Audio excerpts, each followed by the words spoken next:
Hello, this is Soundout here with my first Super Robot Chogokin review. Today we have the King of Braves, GaoGaiGar. GaoGaiGar was an anime series in 1997, produced by Sunrise, and yada yada yada. If you are watching this review not knowing who GaoGaiGar is, basically he is a lion with a cyborg inside that connects with a jet, a drill tank, and a train to become the epicness that is GaoGaiGar. King of Braves GaoGaiGar is by far my favorite anime series. It is not necessarily the best one I've ever watched in terms of storyline, but oh my god, is it epically awesome. Every episode just gets even better. It had a wide cast of characters that never got really boring at any point, and I am really excited that they have a Super Robot Chogokin line available, considering the original toys from the 1997 are damn near impossible to find. So, here he is, GaoGaiGar. Now, I ordered this one through Amazon.com, because most Japanese retailers were out of stock, but they did have him for a good price. Unfortunately, though, I chose free shipping, and the box was pretty much beat all to hell. I fixed it slightly. It was pretty much crushed, just like munched, because it was in a bubble mailer that was way too small to be holding this. But as you can see, it's got quite the large box. This was the Bluefin distribution release, so you do have the English choking hazards. You got a nice little shiny kanji. Super Robot Chogokin, you got GaoGaiGar in his pose from the After Final Fusion. You got King of Braves GaoGaiGar on the side here as well. On the back, you can see someone ripped something off of here. You got various accessories and poses you can do, which I will be showing off everything. And on the top, you've got King of Braves GaoGaiGar. Same at the bottom. On the side is all your copyright stuff. She was distributed by our friends at Bluefin. So let's get the crappy box out of the way. It's a nice looking box, but it's really all beat to hell. So we're just gonna cut away to the figure now. So here is the King of Hold on, something's missing. Oh. Didn't bother to attach this in the packaging. Ah, there we go. So here we have the King of Braves, GaoGaiGar, the last of the Brave series of animes that were in Japan in the 90s. The only one that actually ever come over to America, only on DVD, and only half of the series being dubbed, but certainly very impressive looking. This is a Super Robot Chogokin, which means he costs a little bit more than the average SH figure art, but he's got die-cast metal up the wazoo and accessories up the wazoo. I'm going to stop mentioning things up the wazoo now. But as you can see, the figure is perfectly replicated from his show appearance. They did not try to jam a transformation gimmick into this one.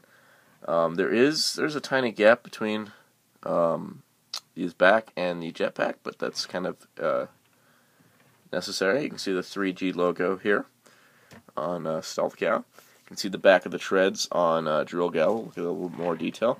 But overall, the figure looks really nice. I'm going to go with my only problem with the figure.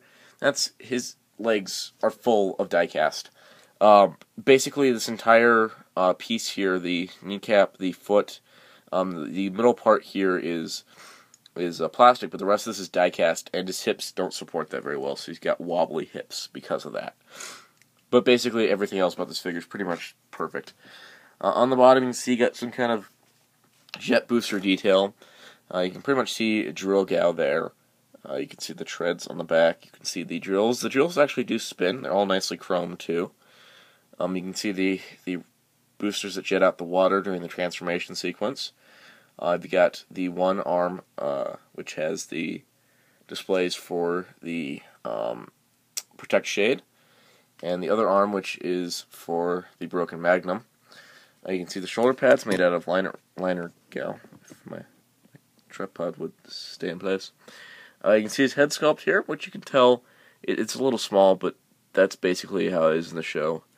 And the great looking lion face where he is roaring. The mouth does close, even though it never does that in the show while he's GaoGaiGar. Speaking of articulation, might as well go over that now, because there is a lot. We should get through this. Trying to get through this as fast as possible. So he's got a ball joint neck head here, which also has a separate neck joint underneath.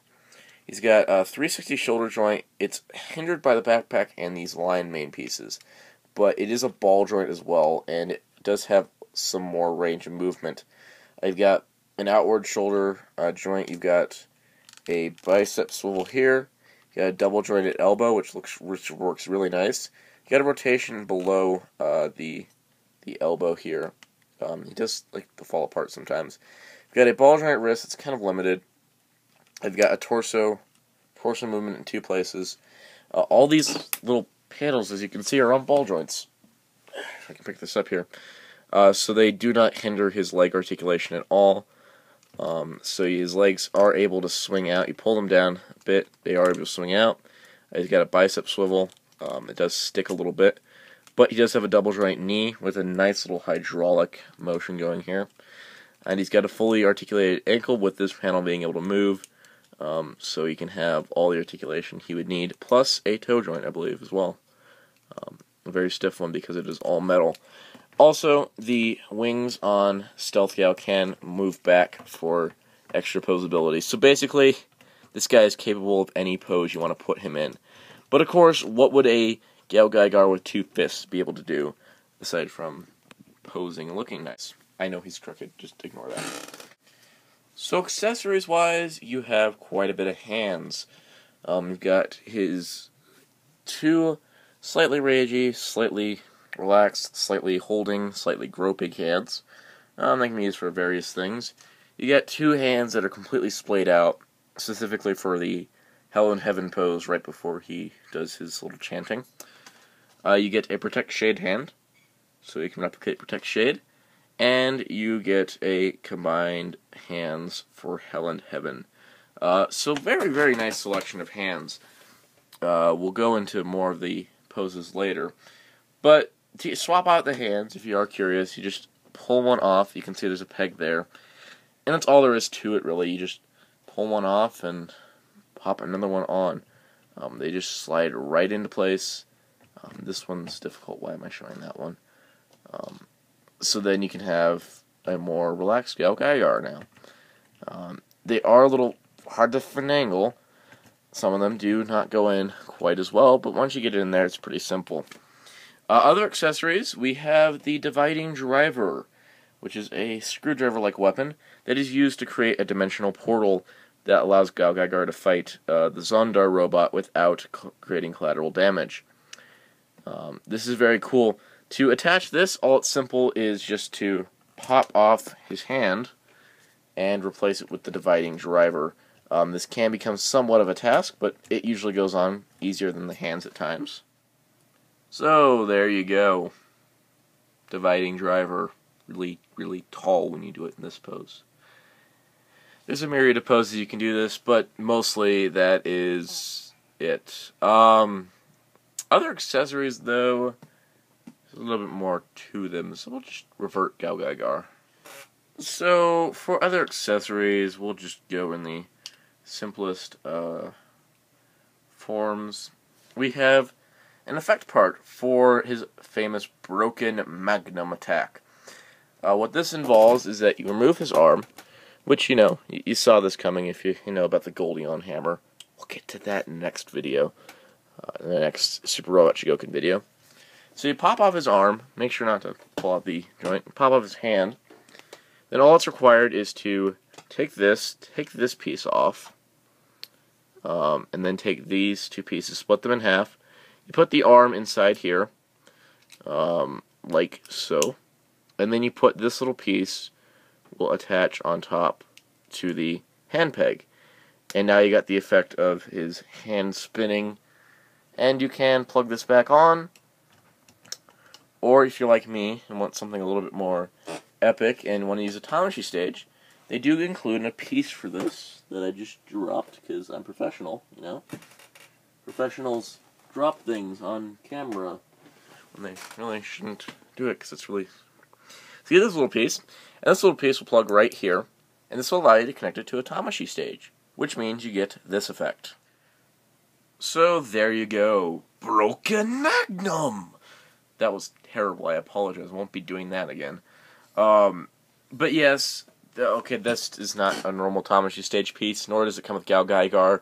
This is from the SH Monster Arts Mechagodzilla's Beam Effect. I just thought it was small, and it fit because GaoGaiGar is huge. So, really, really cool looking effect overall. Looks really nice. Complaints? Not really. It looks good when you get him posed right, which I really don't. I'll fix that later. Now, his other effect part is this. It's not packaged necessarily with the figure, it's hiding behind the instructions in a plastic bag, so keep that in mind. But this is the effect part for Protect Shade, his shield attack. Now, in order to use this effect, you need to have this hand. Basically, you pop this hand in here. There's a little hole in the back. Now, that will peg into the hand peg. This is very complicated, and as you can see, the peg is turned awkwardly. So basically, I'm going to do this off camera because that's going to work a lot better. So I'll do that now. Protecto Shade! Ow. I can't yell like a Japanese person. I apologize. But anyways, you get the effect there. It looks really nice. You can see the reverberations in the air. Like as a shield. Like you could throw stuff at this and be like, "Pachoo!" and then it bounces off because it's a shield. It's a pretty impressive one too. I really do like this effect part. And I'm glad it was included. The hand would have been sufficient, but they included this as well, which is really neat. But we are not done yet. Yes, I just said that. So, just about all the other other parts are for Hell and Heaven. But before we get there, there's there's 3 more parts that aren't related to that. First, you get an extra head crest piece, just in case you break yours. That was handy, Bandai. You also get an alternate face. Now, this alternate face is him without the mask on when the helmet comes on. This is GaoGaiGar's face, basically.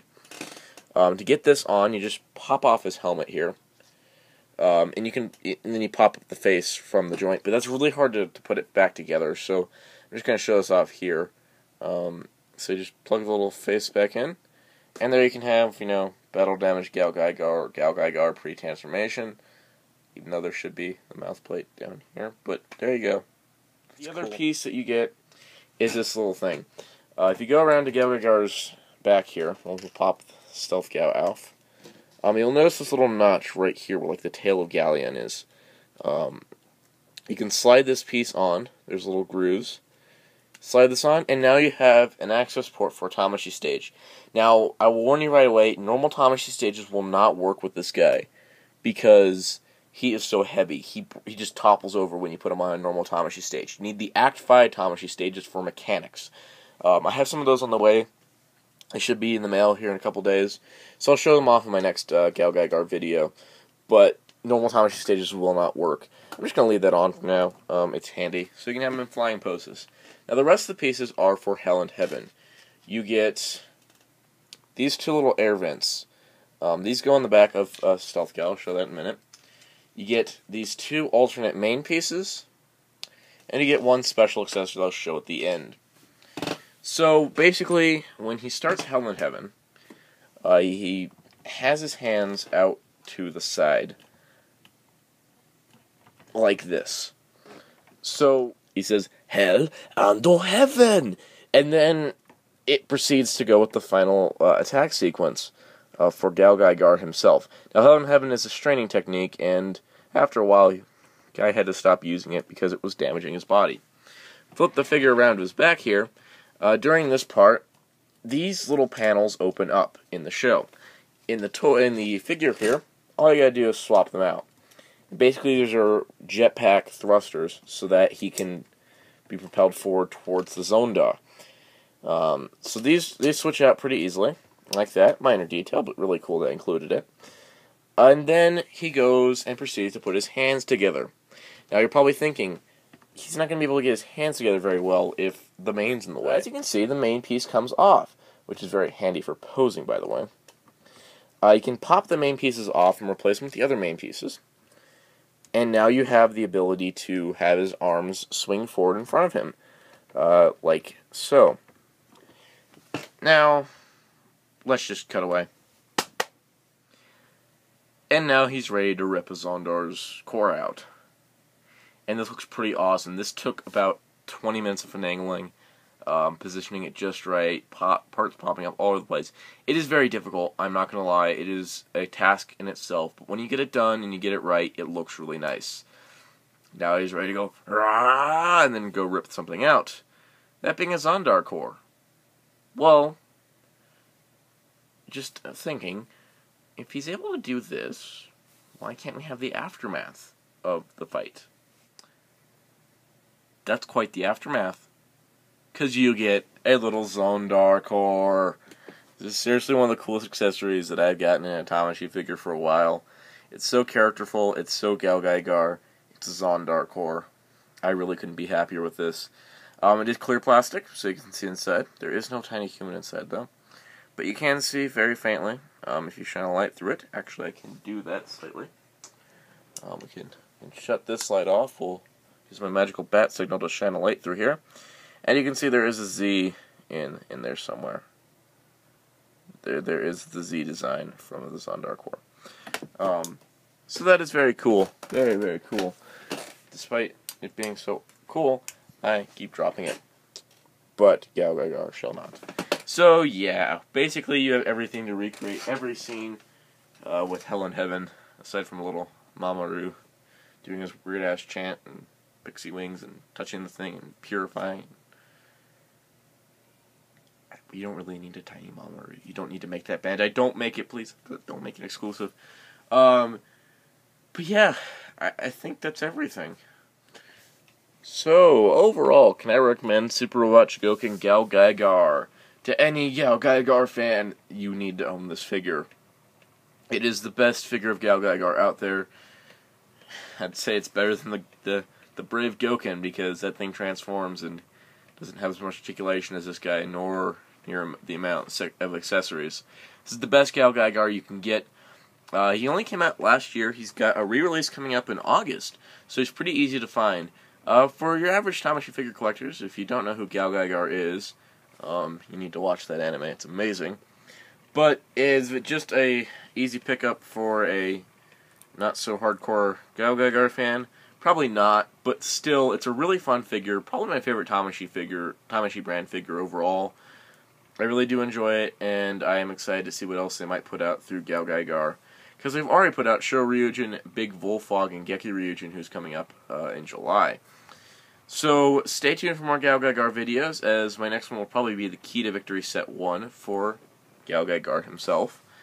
And I have all of them pretty much, aside from the 2 Tamashii Web exclusive packs, but I wouldn't wait too long before I had those. Also, stay tuned for other GaoGaiGar merchandise that I might pick up and review over the next few months. So, be sure to check out WritersRangersRambles.com for Toku and anime news, plus more, in the craziest way possible. And until next time, saying goodbye.